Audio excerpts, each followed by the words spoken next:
초대교회와 인내의 발효라는 참 좋은 책이 있습니다. 요즘에 좀 읽고 있는 책인데, 그 책에서는 그 로마 시대에 그 기독교가 어떻게 종교로 거듭나고, 그리고 예수 그리스도의 복음으로 지금까지 깊이 신앙의 뿌리를 내리게 되었는가 하는 그 진수를 역설로 이렇게 표현을 하고 있어요.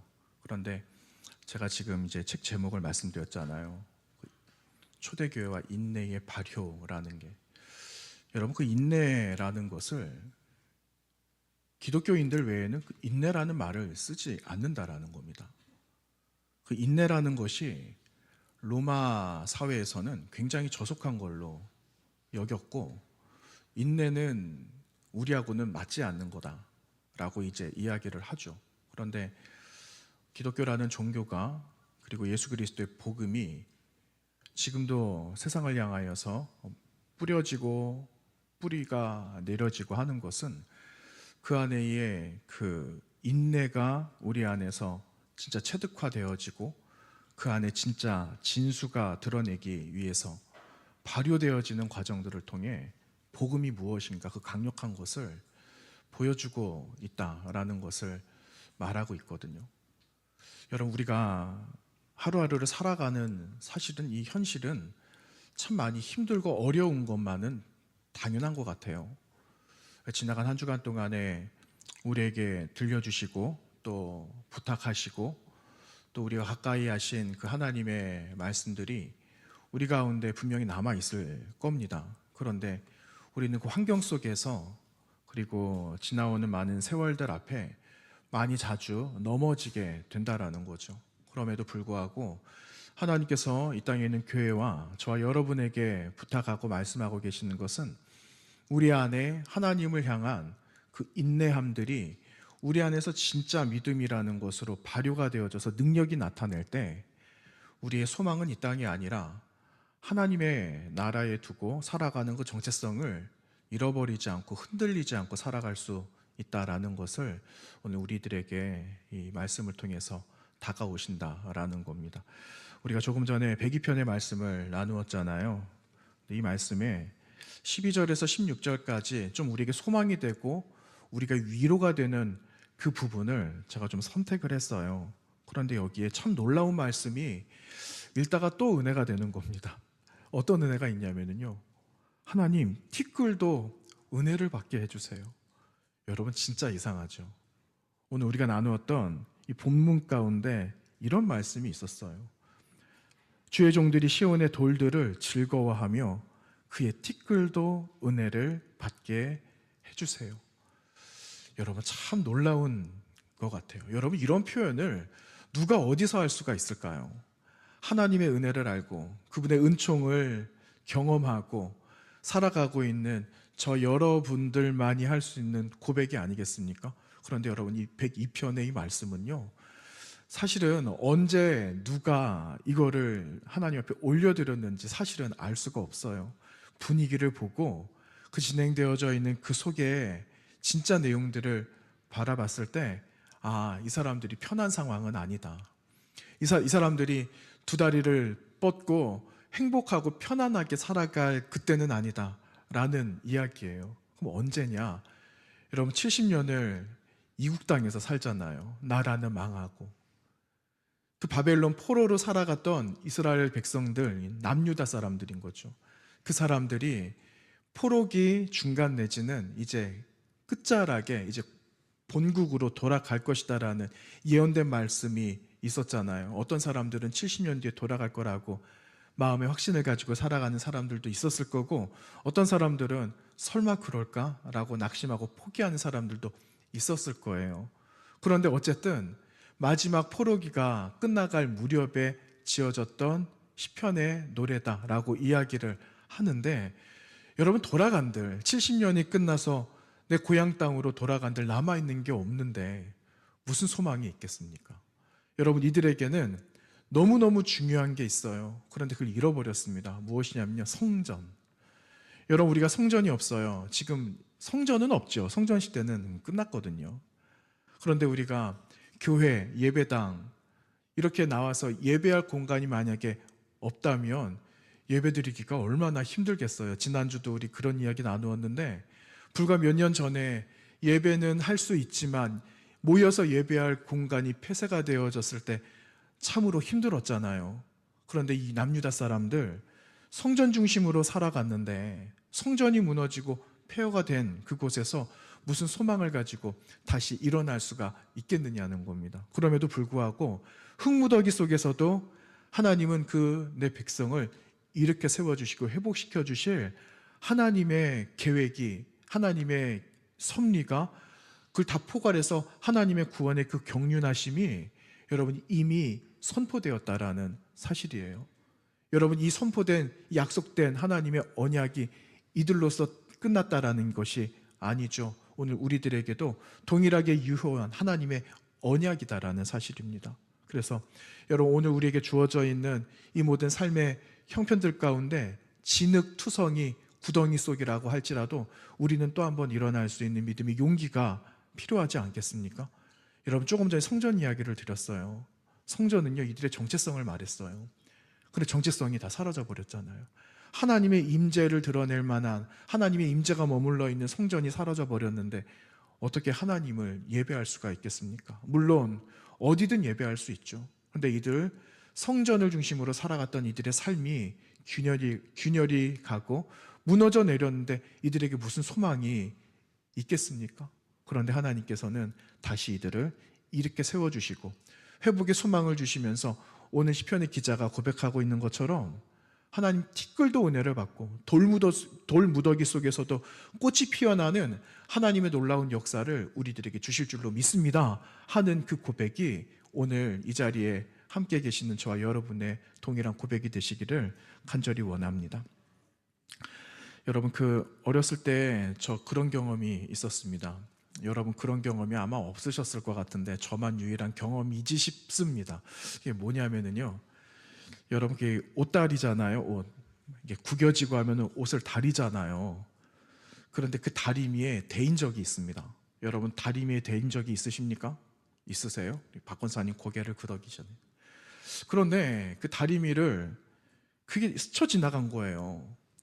그런데 그게 얼마나 순간적으로 뜨거웠는지 모릅니다. 제 허벅지에 다리미 끝이 이렇게 뾰족하잖아요. 그 흉터가 남게 된 거예요. 제가 너무 놀래가지고 울음도 안 나옵니다. 그랬는데 살짝 스쳐 지나간 자리인데 얼마 안 있다가 빨갛게 달아오르더니 거기에 뭐가 잡혔느냐면요, 물집이 생겨요. 수포가 생기는 거예요. 그래서 그거 덧나면 안 되니까 그거를 거즈로 이렇게 덮어주셨던 어린 시절이 생각이 납니다. 한 번씩 이렇게 옷 다릴 때 그 생각이 한 번씩 나요. 그런데 여러분, 화상은요 지워지지 않는다라고 말하거든요. 야, 이거 큰일 났다. 너 이 살에 이 자국이 남아가지고 이거 어떡하냐 걱정을 하시는 겁니다. 그때 제가 들었던 이야기가, 야, 이거 화상은 잘 안 지워져, 이런 이야기 들었거든요. 근데 지금은 그러더라고요. 세상이 어느 시대인데 화상 지울 수 있다 이렇게 말하거든요. 그런데 여러분, 엄밀하게 말해서 그 피부, 그 자리에 있었던 피부가 아니에요. 얼마나 불편하겠습니까? 얼마나 땡기고 얼마나 어색하고 그렇겠어요. 그런데 만약에 큰 화상이다 라면은 그거 볼 때마다 옛날 생각이 자꾸만 날 거예요. 나 이거 드러내고 싶지 않은데, 나 이거 기억하고 싶지 않은데 자꾸만 드러나고 생각이 난다라면은 평생 하나님 나라 갈 때까지 그 얼마나 마음에 큰 짐이 되겠습니까? 여러분, 요즘에는요 내가 원하지 않는데 충격으로 다가오는 것들이 있어요. PTSD 이렇게 말하잖아요. 그 뭐라고 말합니까? PTSD를 뭐라고 말하느냐, 외상 후 스트레스 장애 이렇게 말을 하잖아요. 외상 후 스트레스 장애, 이 전문 용어인데요, 우리가 쉽게 많이 하는 말로 네 글자 트라우마 이렇게 말을 합니다. 트라우마라고 말하잖아요. 옛날에는 이 트라우마가 생기려면은 뭘 내가 생기고 싶어서, 내가 갖고 싶어서 생기는 건 아니죠. 뭐 어쩌다가 사고가 났어요. 큰 사고가 났다? 근데 이게 너무 충격으로 다가왔다라는 거예요. 외부의 환경에 의해서 오는 이런 스트레스가, 트라우마가 굉장히 많았다라면 여러분 지금은 그렇지 않잖아요. 지금은 어느 순간 훅 하고 다가오는 것들이 있어요. 갑자기 숨이 확 막히는 경우들이 있고, 그래서 그것이 지워지지 않는, 누가 준 상처도 아닌데 상처가 되어져서 나에게 트라우마가 되는 일들이 얼마나 많이 있습니까? 여러분 너무너무 흔해요. 크고 작은 것들.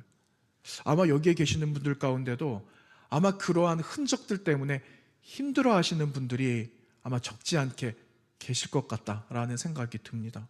그런데 여러분, 오늘 함께 은혜를 나누고 함께 나누고자 하는 것은요, 이러한 이런 트라우마도요, 하나님께서 사용하시는 도구가 된다라는 거예요.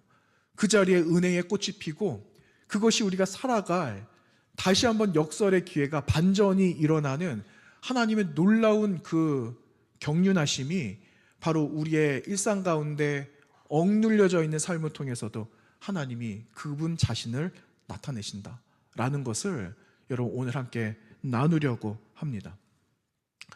여러분, 그 존 오트보그라는 목사님이 한 분 계십니다. 저는 그분에 대해서 잘 모르는데, 그 존 오트보그 목사님이 예전에 그 윌로우 크릭 교회가 있어요, 미국에. 거기 빌 하이벨스 목사님, 되게 유명하신 목사님이거든요. 그런데 그 빌 하이벨스 목사님과 옛날에 그 한 교회에서 사역을 같이 하셨던 경험이 있으시대요. 그런데 그 존 오트버그 목사님이 이제 그곳에만 계실 건 아니니까 교회 개척을 해서 13명의 성도들과 처음 교회를 개척을 하게 되었는데, 성도들이 그렇게 오지를 않았답니다. 무려 50년을 보냈는데 50년 사이에 성도들이 단 7명이 왔대요. 출석교인 7명, 등록한 교인 7명. 그러니까 13명에 7명 더해져서 20명 남은 사람들이 그 교회를 섬기게 되었다라는 겁니다. 그러니 목사님이 목회하기가 얼마나 힘들겠습니까? 그래서 교회를 닫아야 될지 어떻게 해야 될지를 반복을 하고 또 반복을 하면서 오늘까지 오게 되었다라는 겁니다. 지금은 큰 대형 교회로 성장을 했대요. 그런데 어떤 이야기를 나누려고 하는가? 목사님이 심무하셨던 그 교회에 어떤 부부 내외가 등록을 했답니다. 등록을 했는데 이 부부에게는 사연이 하나 있었대요. 18년 동안 아이를 낳지 못해서 그냥 두 부부가 그냥 그렇게 살아왔다라는 거죠. 그런 소식을 듣고 있는 가운데, 신앙생활하는 것 가운데 어느 날 하나님께서 그 가정에 새 생명을 주셨어요. 그러니까 거의 한 20년 남짓 되어져서 그 안에 귀한 생명을 주셨다라는 거죠. 얼마나 기쁜 일이에요. 얼마나 감사한 일이에요. 그런데 하나님께서 그 기쁨을 오래가지 못하게 하셨다라는 겁니다. 그 생명을 거두어 가셨다라는 거예요. 그러니 여러분 얼마나 절망이 되겠어요. 얼마나 낙심되겠습니까? 그랬는데 하나님께서 다르게 위로를 해주시더래요. 여러분 꿈 많이 꾸세요? 꿈? 주무시면서 꿈을 많이 꾸세요? 이 부부에게 하나님께서 꿈으로 말씀을 해주셨는데, 내가 너의 자식이 아니라 내가 다른 자녀들을 너에게 많이 줄게, 이렇게 말씀을 하시더랍니다. 그래서 이 사람들의 마음속에 비전이 생겼대요. 그래, 이 땅에 거둘 아이들을 거두자. 이 아이들이 내가 낳은 자식은 아니지만 내 자식처럼 양육하자 해서 학교를 처음 세웠대요. 학교를 세우고 시간이 많이 지나고 해서 세워진 그 학교가 여러분 들어보신 학교입니다. 스탠포드 대학교. 들어보셨죠? 스탠포드 대학교의 설립자가 되었다라고 이야기를 해요. 그러니까 여러분, 제가 그 책의 내용들을, 이 목사님의 그 간증, 그걸 들으면서 우리는 그냥 꺼져가는 그 불꽃을 바라보면은 얼마나 낙심이 됩니까? 아, 이제 끝났다라고 생각할 수 있죠. 그런데 하나님은 꺼져가고 있는 그 불꽃 가운데서도 다시 일으키시는 하나님의 놀라운 역사를 나타내 보여주신다라는 겁니다. 50년이 지나면서 겨우 성도 7명이 더 등록해서 겨우 20명 남짓되어져 있는 그 상황 가운데 하나님은 놀라운 일들을 계획하고 이루셨다라는 사실이죠. 뭐가 풍성할 때, 풍족할 때, 우리가 무언가 재력이 있고 여력이 있을 때가 아니라 하나님은 우리가 연약해져 있을 때 하나님은 그분의 일을 하셨다라는 거예요. 여러분, 어려운 일이 있잖아요. 그러면 그 일들을 기대해 보세요. 어떤 하나님의 일하심이 있을까? 어떤 하나님의 역사하심이 나타나게 될까? 끝난 게 아니잖아요. 그래서 그 자리에서 피어날 꽃을 여러분 소망하시기를 바랍니다. 하나님께서 꽃이 피니까 그 다음에 뭐가 맺어야 될까요? 열매가 나는 거예요. 그 열매까지 봐야 되지 않겠습니까? 여러분 마틴 루터킹 목사님 아시잖아요. 마틴 루터킹 목사님이 그런 말씀하셨대요. 세상이 혼란스럽고 나라는 온 세계는 온통 병이 들어 있어도 언제 찬란하게 빛이 비치느냐면요, 흑암, 칠흑 같은 흑암일 때 빛은 더욱 빛난다, 별은 더욱 빛난다, 그런 말씀을 하셨답니다. 굉장히 멋있는 말인 것 같아요. 그렇죠? 우리의 형편과 처지는 암울하고 침울하지만 하나님은 그 안에서 반짝이게 할 별을 숨겨 놓으셨다라는 겁니다. 여러분 안에 그 별을 숨겨 놓으셨다라는 것을 기억하시고 머지않은 시간에 내 안에 있는 별이 빛나게 될 것이다 라는 것을 기억하시면서 여러분 티끌에도 하나님의 은혜가 임하도록 여러분 함께 기도하시는 저와 여러분 되시기를 간절히 부탁을 드립니다. 여러분 사도 바울 선생님을 아시잖아요. 사도 바울 선생님은 참으로 사실 인간적인 이 스펙, 이거는 굉장히 탁월한 분이었어요. 그런데 그에게도 연약함들이 있었거든요. 그가 너무너무 쓰라린 마음으로 하나님 앞에 기도했던 적이 있습니다. 어떠한 기도를 했느냐? 그에게 뭐가 있었다라고 말합니까? 육체 안에 가시가 있었거든요. 근데 그 가시는 사실은 무슨 가시인지는 정확하게 몰라요. 그런데 그가 복음을 전하는데 굉장히 큰 걸림돌이 될 만한 것이면은 분명했다라는 거예요. 그래서 아니 하나님, 내가 복음을 전하고 예수 그리스도를 증거해야 되는데 이게 도대체 웬 말이에요? 이거를 좀 제거해 주시면 좋겠습니다라고 기도한 것이 여러분 고린도후서 12장에 기록되고 있습니다. 여러분 앞에 이제 띄워드릴 텐데 제가 한번 읽어보겠습니다. 여러분 눈으로 한번 따라와 보시기 바랍니다. 고린도후서 12장 7절에서 10절까지의 말씀입니다. 제가 읽어봅니다. 여러 계시를 받은 것이 지극히 크므로 너무 자만하지 않게 하시려고 내 육체의 가시 곧 사탄의 사자를 주셨으니 이는 나를 쳐서 너무 자만하지 않게 하려 하심이라. 이것이 내게서 떠나가기 위하여 내가 3번 주께 간구하였더니 나에게 이르시기를 내 은혜가 내게 족하다. 이는 내 능력이 약한 데서 온전하여짐이라 하신지라. 그러므로 도리어 크게 기뻐함으로 나의 여러 약한 것들에 대하여 자랑하리니 이는 그리스도의 능력이 내게 머물게 하려 함이라. 그러므로 내가 그리스도를 위하여 약한 것들과 능력과 궁핍과 박해와 곤고를 기뻐하노니. 다 같이 읽겠습니다. 이는 내가 약할 그때의 강함이라. 아멘. 여러분 바울 사도의 고백이에요. 바울 사도가 얼마나 힘들었겠어요. 그런데 이 고백은요, 그 자신의 영적 갱신의 고백이었다라는 사실입니다. 그가 가지고 있었던 훌륭한 것들이 많이 있었죠. 그런데 그거를 이미 그는 한 말이 있어요. 나에게는 다 쓸모없는 일이다. 다 나에게는 배설물과 같은 존재야. 이제는 아무런 필요가 없어. 그랬는데 그에게 이러한 육체의 가시가 있으니 그 얼마나 힘들었겠습니까? 그가 뭐라고 말합니까? 육체의 가시를 그 다음에 뭐라고 말을 하느냐면요, 사탄이 나에게 준 거다. 사탄의 사자다. 이렇게 말을 해요. 얼마나 흉측하면, 얼마나 이겨낼 수 없으면 이거를 사탄의 사자라고 불렀겠습니까? 힘이 들고 또 연약하고 어떻게 할 수 없는 거죠. 하나님께서 내 은혜가 너에게 족하다라고 말씀하신 것은 야, 그냥 아픈데 그냥 조금만 참어, 이런 의미가 아니었다라는 겁니다. 여러분 여기에는 바울의 자존심도 있어요. 바울이 얼마나 자존심이 상했겠어요. 하나님 말씀 전하는데 쓰러져요. 하나님의 말씀을 전하는데 이상한 일들이 막 일어나요. 그의 육신에. 그럼 가로막힘 당할 것 아니겠어요? 그러니까 얼마나 자존심이 상하겠습니까? 그리고 그가 사도인데 사람들은 그를 사도가 아니라고 말했거든요. 사도의 조건이 몇 가지가 있어요. 근데 그 사도의 조건이 될 만한 충족이 사도 바울에게는 사실은 안 됩니다.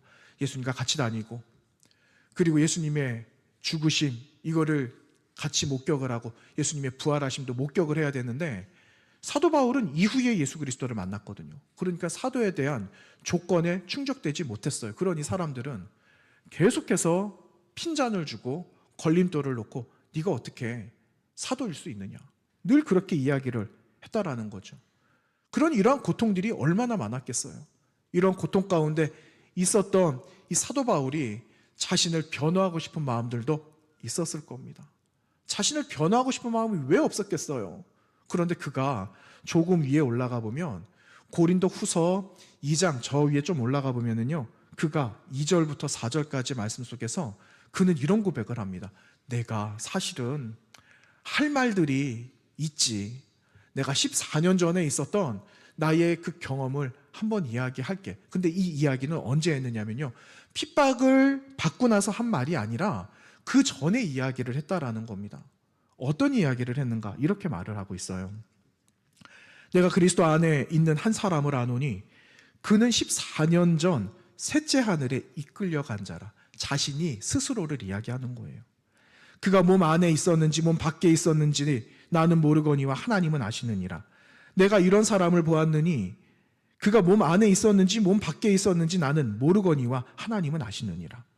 그가 낙원으로 이끌려가서 말로 표현할 수 없는 말을 들었으니 사람이 가히 이르지 못할 말이로다. 내가 이런 사람을 위하여 자랑하겠으나 나를 위하여는 약한 것들 외에 자랑하지 아니하리라. 이렇게 말을 해요. 이미 그가 핍박을 받고 어려움 가운데 있고 사도성에 대해서 굉장히 딴지를 걸고 있을 그때에 할 법도 한데 이미 그는 내가 이거 자랑하지 않겠다라고 이야기, 선포하고 있다라는 거예요. 여러분, 하나님 나라에 갔다 왔어요. 지난밤에. 오늘 이 자리에 우리 나왔는데 어젯밤 꿈속에 하나님을 만났어요. 하나님께서 엄청난 약속을 우리에게 허락해 주신 겁니다. 약속을 하신 겁니다. 하나님 나라를 다 보여주시면서 네가 장차 올 천국은 이곳이야 라고 이야기를 해주셨다라면 여러분, 우리는 어떻게 할까요? 내가 말이야 하나님 나라 갔다 왔어 하면서 이야기할 법도 하잖아요.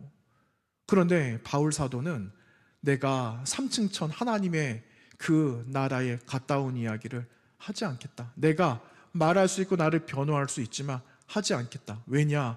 그것이 하나님의 영광을 가릴까 봐. 오히려 내가 약할 그때가 강함이다. 하나님은 약할 그것을 하나님은 놀라운 역사로 바꾸어 주실 것이라는 확신된 마음이 바울에게 있었기에 그는 내가 약한 것만 내가 하나님을 위하여, 나의 주를 위하여, 그분의 영광을 위하여 내가 고백하겠다라는 그의 고백이 오늘 고린도 후서 말씀에 기록되어져 있는 겁니다. 여러분, 이 가시가 도대체 뭘까요? 여러분, 우리 손에 가시 조그만 거 하나 박히면 그거 뺀다고 얼마나 난리를, 그쵸? 야, 그 반지꼬릇에서 그 바늘 좀 가져와 봐. 그래서 그 바늘 소독해가지고 쿡쿡쿡 찔러가면서 해서 빠지면 되는데 그 잘 빠지지도 않아요. 그냥 피부가 다 상해요. 그냥 그러다가 나중에 피까지 납니다. 그 밴드를 돌리잖아요. 그런데 여러분이 바울에게 있었던 이 가시라는 것은요, 원문에 뭐라고 말하고 있느냐면요, 여러분, 가시가 그런 가시가 아니라, 여러분 텐트 쳐보셨죠? 텐트 쳐보면 바람에 날아가지 말라고 고정하잖아요.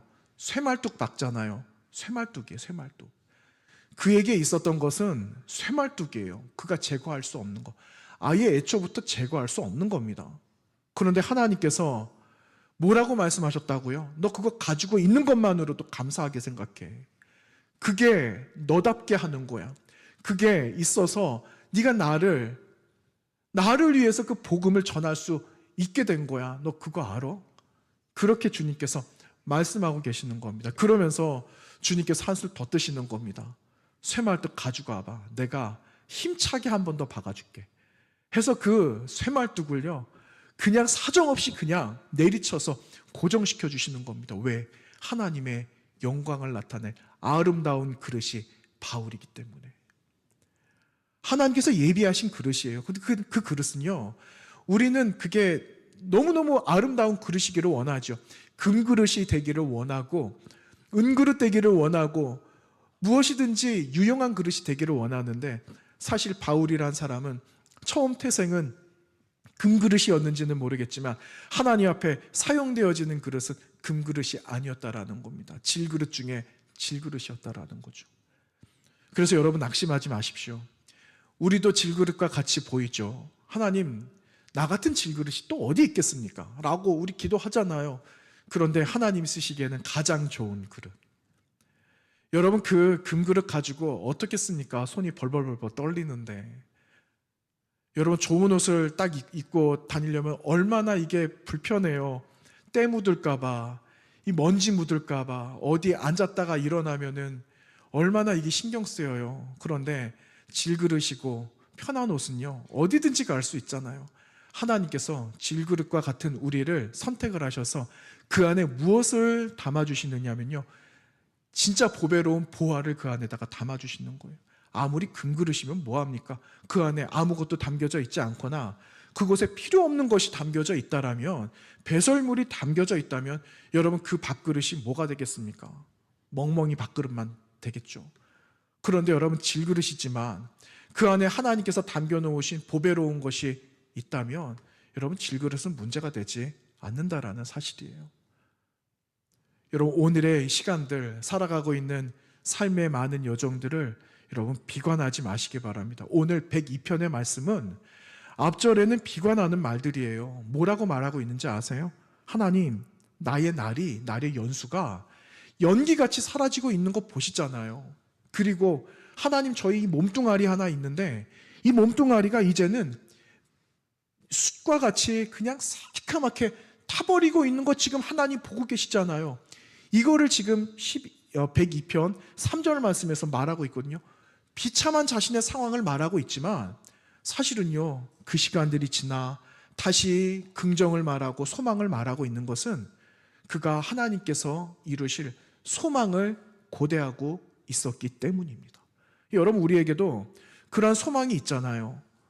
오늘을 바라보면은 진흙투성이일지는 모르겠지만 하나님은 진흙투성이에 있는 우리를 그대로 건져내셔서 우리를 깨끗하게 씻어주시고 다시 빚어주셔서 아랫목에 딱 앉혀놓으시고 따뜻한 밥상 한 그릇을 딱 주시면서 이제 먹어 하시는 그 하나님이 저 여러분의 하나님이다라는 사실입니다. 여러분, 그 하나님을 기뻐하시기를 바랍니다.